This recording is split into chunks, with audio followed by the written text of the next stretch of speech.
Good morning, good afternoon, good evening. Wherever you are in the world, welcome to the show.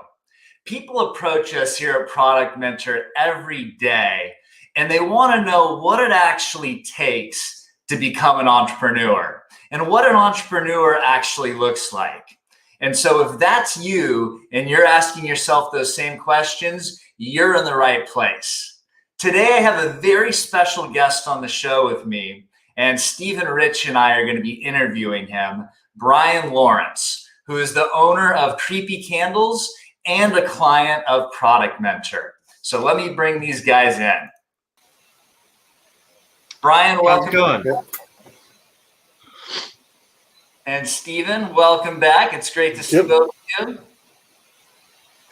So, Bryan, you're living the dream. You've been running your company for almost 6 years now, I believe. And what's amazing to me is that you're doing it while still working your normal full-time job. And so it is absolutely possible, and you are proof of that. And so maybe you could start out, Bryan, by telling us a little bit about what Creepy Candles is. Sure, yeah. Creepy Candles is a candle company. We do like horror Halloween candles. Yeah, I started it with the idea of making a hand candle that bleeds as it melts, and I just wanted to see if it was possible, so I made it, and it just kind of expanded and went on from there. And is that hand candle right there next to you? Yeah, that's the hand candle. It bleeds as it melts. Yeah. Very, very cool. And so, Creepy Candles obviously has very unique, is a very unique product that you've created. And I think that's really helped you as far as getting a splash and getting exposure out there. And we're going to talk about that a little later in the show. But you're very humble, Bryan. I was looking on your Etsy page earlier this morning, and you have almost 4,000 sales of these candles on Etsy alone. So again, this is somebody, if you're watching right now, that knows how to sell product online. And again, we're going to dissect some of the things that Bryan's doing and how you yourself can emulate it for your own product out there. But first, let's just focus on the elephant in the room again, Bryan. I mentioned you're doing this while still at your day job. Mm-hmm. And a lot of people, again, are wondering right now if they're capable of doing the same. So maybe you could share with everybody what drove you to actually create Creepy Candles and actually put it together and market it while you were balancing that 9 to 5. Well, I just wanted to be my own boss, and I wanted to own my own company and not have to, work a 9 to 5 job. So I just had this idea, and I really wanted to find out if it was possible. So I lots of failures of making it, but eventually I made it. I made it happen, and I kept perfecting it, and now I own my own company, and it's awesome. Yeah. Well, just in case anybody missed that, you made some mistakes, there were some errors, some falls, if you will, and that's part of the journey, right? The whole topic today is the journey of a startup entrepreneur. And so you have to go into it expecting there's going to be some setbacks, or as some people call those, failures. But I personally like to call them setbacks because that's all they really are if your mindset's right. So here's the bigger question. I mean, a lot of people want to quit their 9 to 5, right? A lot of people want to live the dream and all that other good stuff. Why did you actually take the step? Because everybody wants to be rich, right? Everybody wants these things. What was it that allowed you to take the step? Well, I thought that I had a really good idea, and I just wanted to make it happen. I thought that if I could make a bleeding hand candle, then it will sell and everyone will talk about it, and hopefully something will happen out of it. So, really honestly though, I just wanted to do it for myself to see if I could do it, and then once I did, then it just kind of blew up on its own, and it's been rad ever since. Yeah, they just started selling after day one. Gotcha. Okay. Well, again, I talk to a lot of would-be entrepreneurs, as does Stephen, as you can imagine. So that's always interesting to me, why some people take action and some people don't. And I love your reasons, Bryan. One of the main things I can deduct in the common denominator arena is if you want it bad enough. I don't think it's a matter of whether you want a better life. We all want a better life. The question is, to what degree? How bad do you actually want a better life? Because it's not going to happen if you just wish and hope, right? You have to have it such a burning desire in your mind, Think and Grow Rich. You have to want it so bad that you're willing to turn off Netflix, right? That you're willing to turn off the game and focus on your future. And so not a lot of people want success bad enough, but clearly you do, Bryan. So what were your biggest concerns or challenges in your initial development of your company when you were getting things going? Well, as we were talking about before, it's definitely, juggling that full-time job and trying to build a business. It was, like you said, you have to turn the Netflix off. You have to, take things out of your life and focus and a lot of that relaxing, time that I could have had. I spent on, working and making candles and, building up marketing strategies and all sorts of stuff. But mostly the challenges were trying to learn how to make, molds and making candles. I've never made a candle before, so I just kind of had to look it up and like I said, I failed, making it a couple times, and then you just learn from your mistakes. You keep going, and then eventually, you get there. But yeah, making those sales sheets, doing your taxes for the first time, all that fun stuff. Yeah, it's definitely a lot. And, one thing that you mentioned to me when we were talking yesterday was, the money aspect, because the money aspect is usually a big challenge or concern for most people, almost everybody, in fact. And Yeah. so maybe you could just share really quickly kind of the high level concept of what you did to let your business feed itself and grow. Sure, yeah. So, I mean, I took out some money to make molds and get some material, and then I made one mold that was good, and got enough material to make like a few, and then sold them, and was just able to put it all back into it, and it kind of just fed itself. So I didn't really have to pull out a big chunk of money or anything to get it going. So luckily, that's what's been going on. Finally, the last year I was able to, make some money off of it after feeding it back into it over and over again. So yeah, I think after a few years of doing it, that makes sense.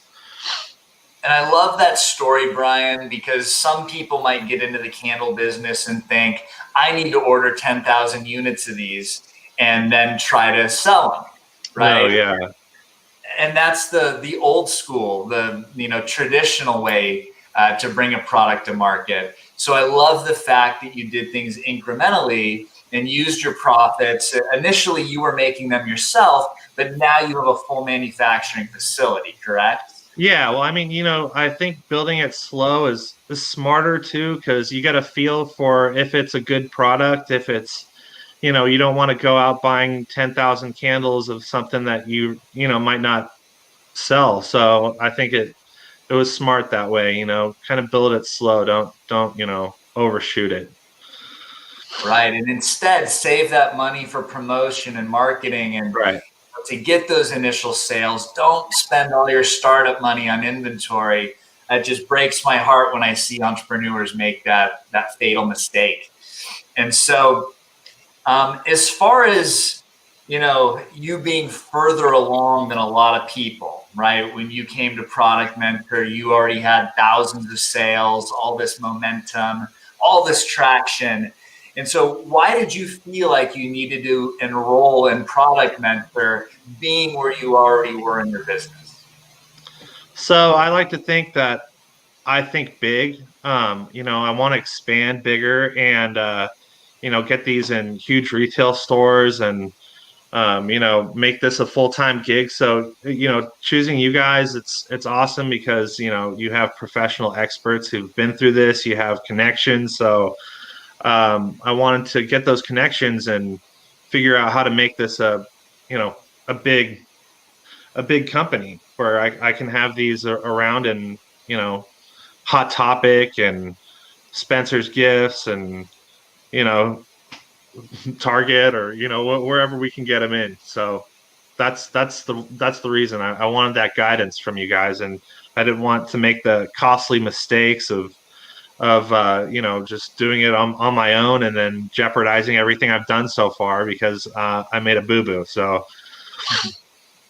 Right. Well, I think that's really powerful, Bryan, because sometimes entrepreneurs have some level of success and then they become complacent and they know it all and they hit this plateau, right? This glass ceiling, and they wonder why they can't expand and scale.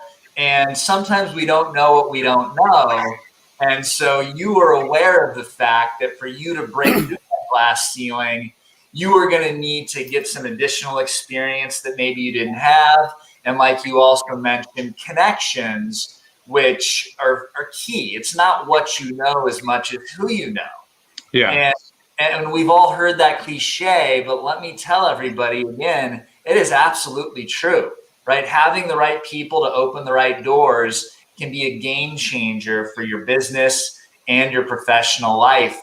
And so I commend you, Bryan, for realizing that to get to the next level, you were going to have to bring in some additional resources and the right people to really expand your empire. And so I'm just beyond delighted that we get to work together and that you already have the locomotive moving, and it's going to be a lot easier to take it to the next level, which is a perfect segue into Stephen, because I know he has some questions for you too. In regards to how we're going to be expanding this and what you've done so far. So, Stephen, let me have you take over from here. Thanks, Mike. Anyways, I only wish, though, that Bryan had that hand in the back with the blood actually coming down, because I've actually seen that in one of the videos, and it's really incredible, that product. I mean, the way the hand and the product goes out, how interactive it goes. So, a little spooky, but definitely I can see that in hundreds of retail outlets for Halloween. So now, anyways, I want to ask you kind of like, my question was, we have a lot of entrepreneurs and inventors out there listening to you right now, listening to you that have done the journey and still in that process.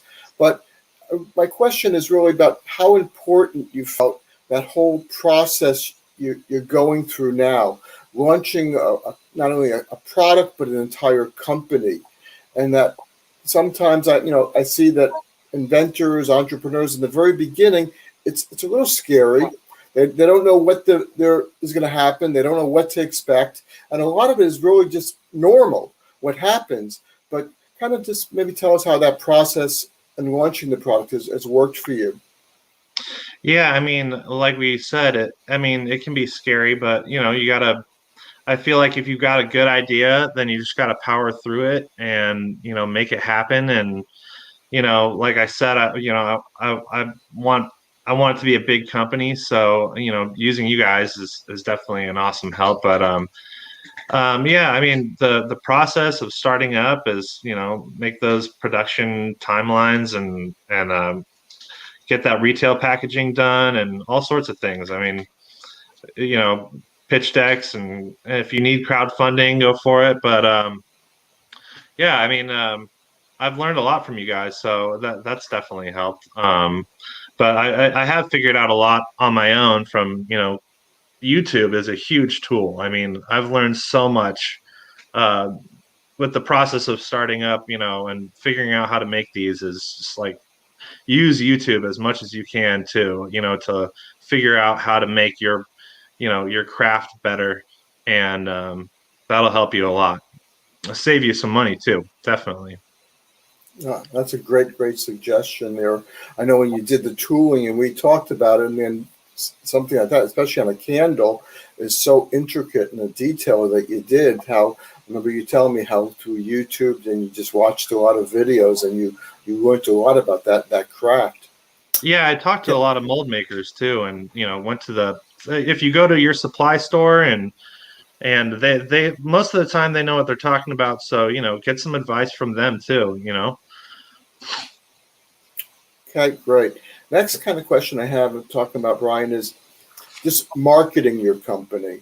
And I've always said to all the mentees, I truly believe over the 1,000 products that I've launched, I've found that I've seen great products, but unfortunately, you can have the greatest product, but I still firmly believe that 85% of the success between products is the marketing. How you market yourself, because Bryan, you are a brand, you are a message, how you market your logo, how you market your product, how now we're working with you with developing packaging to go in brick and mortar stores to talk about the features, the benefits, what differentiates your product. But we don't believe in, especially a startup company, going out and spending hundreds of millions of dollars, which you don't have, obviously. So you're working on a really small marketing budget. And we really want to talk about how you've been creating the buzz and how you're using the word of mouth strategy versus going out and spending thousands of dollars on PPC or advertising. Right. Well, yeah, I mean, the real way is going out there and getting your face known in whatever field of, your product is in. You want to go to the trade shows. You want to, get your name out there. If it has to, if you can make deals with retailers to, sell wholesale and then have them promote you on their Instagram and Facebook. There's all sorts of different ways, but definitely make your face known in the world of whatever you're working with, and meet people, and then word of mouth will come. If it's a good product, then it's something to talk about. It helps you in your life, or it makes something makes your holiday more fun, like mine. I mean, it just depends on what you're doing, but if it stands out, it's going to be natural. Social media sales will come. You got to work on that social media all the time. If you can plug in, a post every day or, every other day on your Instagram or and Facebook, then it just gets people talking. So yeah, luckily it was pretty natural with me, and I was able to build up my Instagram to like 35,000 people so far now. So Wow. it's been good. I think you have gotten some PR that maybe you mentioned it to me before. So in some magazines. Yeah. There's some magazines that posted us, and I didn't pay for any promotions through them or anything. But yeah, good housekeeping and BuzzFeed and the Nerdist, and Wow. yeah, it's been nice. That's terrific. It's kind of like once you build it, they will come. And that Yeah, whole exactly. concept is how it's kind of snowballed from you. But you have again that unique item that I think it creates that buzz, and that's how you maximize it. And the reviews are so important because I know you've told me over and over again when we're working on production and trying to meet the capacity that we want to in our expansion, getting into some of the retailers, like you said, like a Topics, like an Urban Outfitter, like a Spencer Gifts, which you and Halloween into catalogs, that you really got to make sure. And today, though, as you build that word of mouth, is reviews and your quality. You've been stressing to me over and over again on production how important it is that you do not get a bad review, that you don't have a product melt the wrong way, and how intricate it is. So that's something also always for everybody to understand. New inventors, new entrepreneurs, you can damage yourself as well as you can be successful. People either give you a number one or they're going to give you a number five for reviews. You just want to get all fives.